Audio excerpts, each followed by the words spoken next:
Hello, fabulous Pisces. Welcome to your horoscope for the month of February 2016, Love Focus. I am your astrologer, Nadiya Shah. Thank you for being here. This month, in the context of love, it really is all about that full moon that's happening as we enter the last week of the month. And that energy is a game changer, without a doubt. So as we're approaching the late part of the month, we have this full moon taking place, and this is going to put your focus on another person as part of understanding yourself that much better. It is going to be next month in March that we have an eclipse in your sign that really is going to open up all kinds of pathways and understandings and opportunities for you. And of course, I'll be here to talk about it then. But where it comes to another person, and especially where it comes to love, matters of heart, matters of partnership, wherever it is that you haven't wanted to admit the truth, wherever it is that you have been holding back a certain truth that actually would change the dynamic, this is going to be a time when a lot of that stuff comes forward. Now, you are going to have to be conscious of this energy and how you're using it in order to use it to your advantage. Now, this is one way you don't use it. You don't go to someone that you know professionally, and you know you're going to continue to have to know professionally, and like spill your guts with all kinds of romantic poetry, serenades and stuff. That is not going to work. Sometimes it works, and it's awesome, right? When it does work, and you have a much better chance of that working a little bit further down the road, right? Wait till March if that's something that you really want to do, and then we'll see where you are. But this month, and especially late this month, that is not going to work. In fact, I do think that if you end up doing something like that, like just walking up to somebody and blurting it out, and then you have to see them the next day and the day after and the day after, that ultimately is going to end up being something that that you might wish you didn't do. Because with this particular sky, there's just so much energy here that is saying that you may not be seeing things clearly. You may be seeing things in a way that ultimately ends up being a bit of a challenge. So you have this idealized, idealistic vision of what life should be, of what love should be, and the reality is there as well. And then you have this real person with their imperfections and all. Now, where are you going to be in the middle of all that? What's going to work and what isn't? So as I said, these truths are going to come out. So if you have wondered if someone was holding something back, or you kind of felt that there was something that needed to be shared more fully, this is when you're going to know. This is a lot of celestial help. For better or worse, you're going to know. And like my mom, she says to me sometimes, she says, don't ask a question that you're not sure you want the answer to. I'm going to advise you that. I advise your opposite sign that as well. Don't ask something that you're not sure you want to know the answer to, because the answer might end up being something very unexpected. I would also say, especially in relationships, don't push. Just don't be the kind of person who's giving ultimatums in any area of life. This is not the time for ultimatums. But especially for you in relationship, be honest with me about this or else I will. It's not the time to do that. Don't play that card, because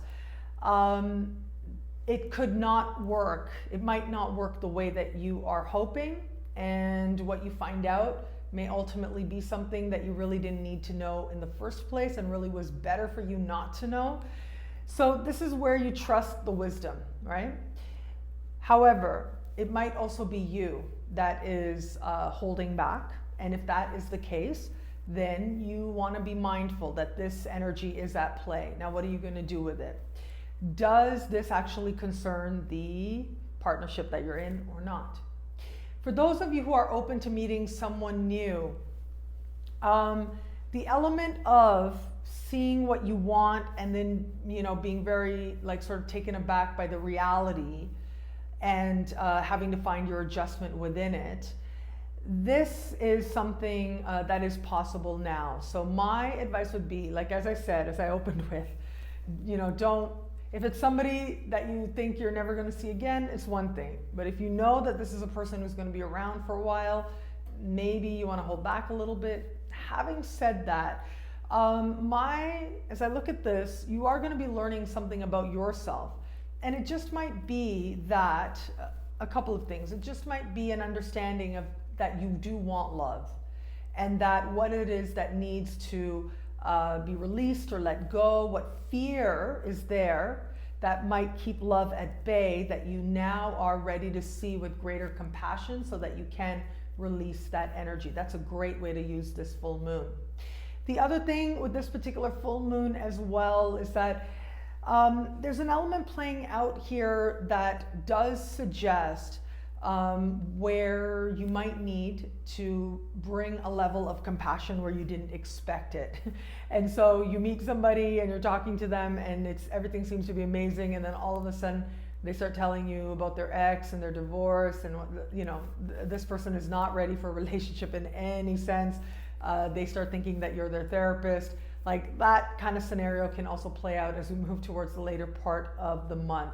And I gotta say, with this particular full moon, my advice really would be to you, especially to you, but I should have said this. I don't know if I said this to your opposite sign as well, but those signs in particular, alcohol, leave it.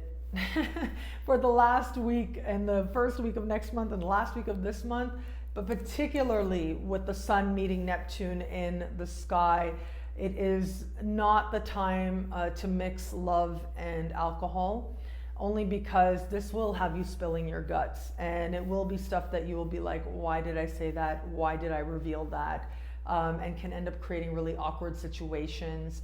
It might be you, if you're in an established bond, it might be your partner, again, that ends up saying way too much that does not need to be said. There are ways to honor each other. There are ways to respect each other. And yes, truth is a part of it. Honesty is a part of it. But I do think that there is something to be said for being in the moment and being who you are today, not necessarily carrying your baggage in and needing that to be just placed all out onto the table. It doesn't. And you don't need that from somebody else either. So one way that you can prevent that from happening is to ease up on the wine. That'll help a lot. What I love about this month for you is that you are searching your heart to be more honest with yourself about what you want in love, and you're learning to be more open, more compassionate, and more giving in the moment with your heart and your emotions. Do that while feeling safe, and you'll be sure to experience great progress in your quest towards experiencing greater love than you've known before.